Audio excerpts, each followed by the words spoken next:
Assalamualaikum warahmatullahi wabarakatuh. Perkenalkan, nama saya Mia Siti Sania dari kelompok 9.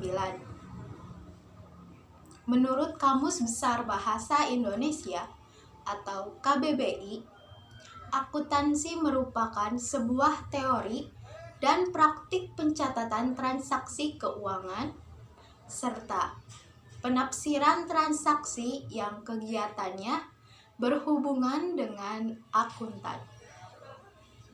Seorang akuntan merupakan pelaksana proses kegiatan akuntansi mulai dari transaksi hingga laporan keuangan dan pengambilan keputusan untuk pihak yang berkepentingan. Namun, jika terjadi sebuah kesalahan dalam pengambilan keputusan, maka akuntan menjadi orang pertama yang disalahkan karena dianggap kinerjanya kurang baik. Maka dari itu, seorang akuntan dituntut untuk menjadi seseorang yang jujur dan transparan di dunia kerjanya. Dari hal tersebut, dapat dilihat bahwa adanya keterkaitan antara nilai-nilai Pancasila dengan akuntansi. Assalamualaikum warahmatullahi wabarakatuh. Perkenalkan, nama saya Rizal Nugraha, NPM 213403182. Di sini saya akan menyampaikan hubungan antara akuntansi berdasarkan Pancasila sila ke-1, yaitu ketuhanan yang Maha Esa. Sebagaimana konsep akuntansi modern yang dibuat oleh Luca Pacioli yang mencerminkan adanya keterkaitan antara akuntansi dengan agama. Nah, di dalam penggunaan kalimat in the name of good sebagai pembuka pada laporan keuangan yang digagas olehnya, itu menunjukkan adanya nilai ketuhanan dalam rahim akuntansi. Dalam perspektif lain, profesi Luca Pacioli sebagai seorang birawan yang menunjukkan adanya keinginan untuk menggabungkan pemikiran antara akuntansi itu sendiri dengan pertanggungjawaban kepada Tuhan agama. Memang terdapat pula pihak yang meragukan kehadiran Luca Pacioli sebagai pelopor terbentuknya akuntansi modern. Hal ini terdapat dalam pernyataan Harahap dan Kamayanti, yang mengklaim bahwa akuntansi yang dibawakan oleh Luca Pacioli itu sudah dipraktekkan oleh bangsa Arab pada abad ke-9 Masehi.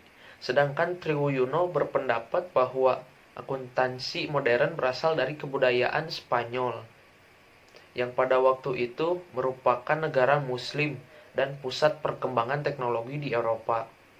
Terlepas dari adanya perbedaan perspektif pelopor, bagi penulis terdapat kesamaan nilai yang dibawakan, yaitu kandungan agama dalam diri akuntansi itu sendiri. Adapun untuk mewujudkan akuntansi yang mendekatkan hubungan manusia kepada Tuhan, maka Triwuyono mengusulkan konsep akuntansi yang berbasis kepada semangat manunggaling kaulo Gusti. Pemahaman ini terinspirasi dari ajaran Syekh Siti Zenar yang beranggapan bahwa segala sesuatu berasal dari Tuhan dan akan kembali juga kepada Tuhan, seperti yang diungkapkan oleh Jaya dalam Triwuyono, yaitu ajaran Sangkan Paraning Dumadi, yang berarti pangkal atau mula dan arah tujuan semua kejadian, menggambarkan suatu filsafat proses kesinambungan awal akhir, bagaimana permulaannya dan juga kesudahannya. Hal itu menumbuhkan pemahaman manunggaling kaulo Gusti. Jadi, berdasarkan Pancasila pertama, seorang akuntan harus mempertanggungjawabkan hasil pekerjaannya kepada Tuhan Yang Maha Esa. Maka dari itu, kebenaran atau kecurangan yang diperbuat oleh seorang akuntan akan dicatat sebagai amal baik maupun amal buruk olehnya. Hal tersebut juga berkaitan dengan sikap jujur. Karena kejujuran, maka hasil laporan keuangan akan dibuat secara benar. Perkenalkan, nama saya Nea Pridianti dengan NPM 213403074. Di sini saya akan menjelaskan mengenai keilmuan jurusan akuntansi ini yang dilandasi oleh nilai-nilai Pancasila, khususnya sila kedua, yaitu kemanusiaan yang adil dan beradab. Nah, sila kedua memiliki makna yang berarti seorang akuntan harus berlaku adil, dalam artian tidak boleh berlaku curang untuk mementingkan kepentingan suatu kelompok sehingga merugikan pihak lain. Selain itu juga, penggunaan enterprise theory sebagai dasar pemikiran akuntansi dapat dikatakan sudah memenuhi unsur kemanusiaan yang diamanatkan dalam Pancasila untuk saat ini. Perspektif usaha bersama yang menyamakan posisi pemilik dengan karyawan dan sumber daya manusia lainnya sebagai komponen penerimaan laba menunjukkan adanya persamaan derajat manusia dalam akuntansi. Nah, maka dalam jangka panjang, hal ini akan membuat karyawan termotivasi dalam bekerja untuk meningkatkan keuntungan serta mengembangkan jalannya perusahaan karena merasa menjadi bagian dari kepemilikan perusahaan. Ini saya akan sedikit menjelaskan mengenai bab 7, yaitu Pancasila sebagai dasar ilmu akuntansi. Untuk Pancasilanya sendiri, saya mengambil sila ketiga yang berbunyi Persatuan Indonesia. Nah, bagaimana cara sila ketiga diterapkan kepada ilmu akuntansi?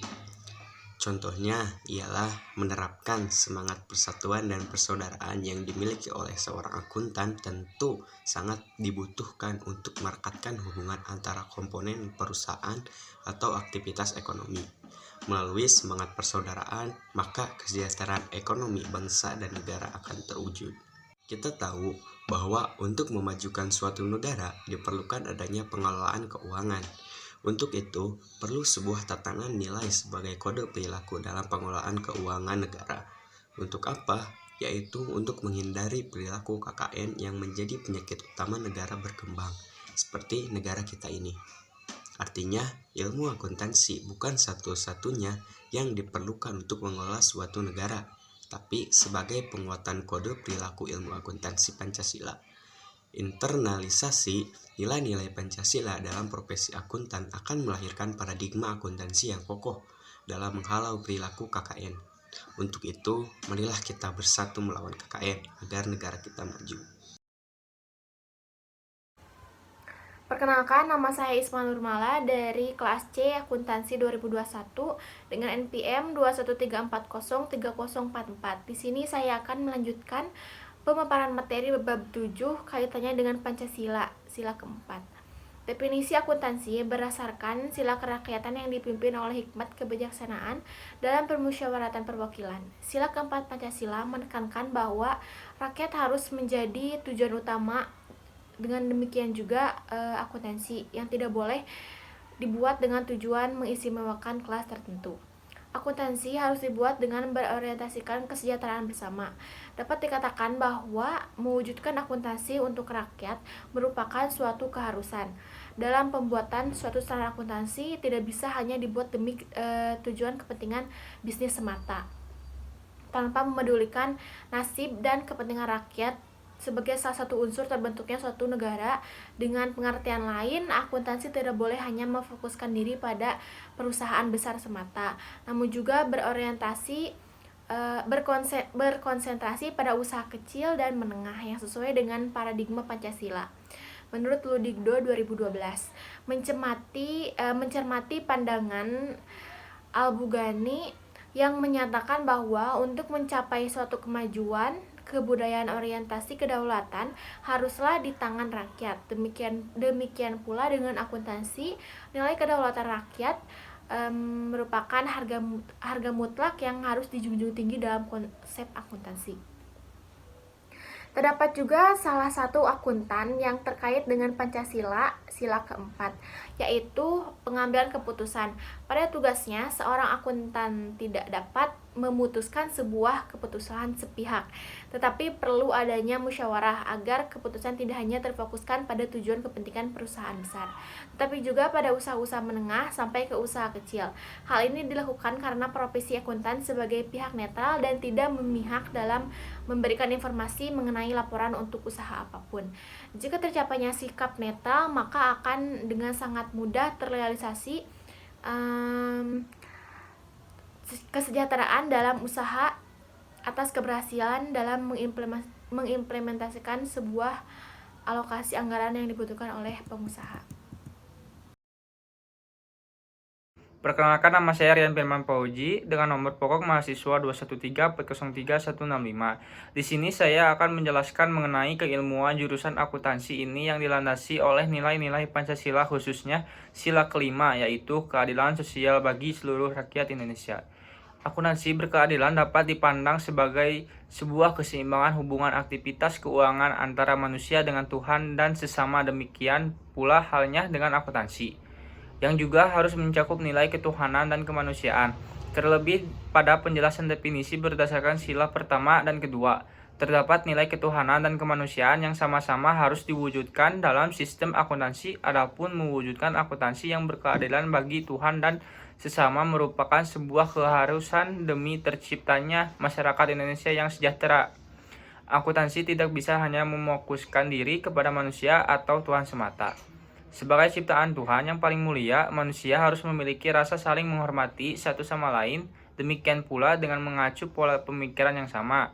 Sudah sepantasnya manusia menghormati Tuhan sebagai sang pemberi hidup. Hal inilah yang harus menjadi cerminan dalam membangun paradigma akuntansi yang menjunjung tinggi nilai humanitas. Sebab dalam konsep akuntansi modern, manusia dapat diibaratkan sebagai sebuah binatang ekonomi yang selalu berorientasikan kepada keuntungan semata.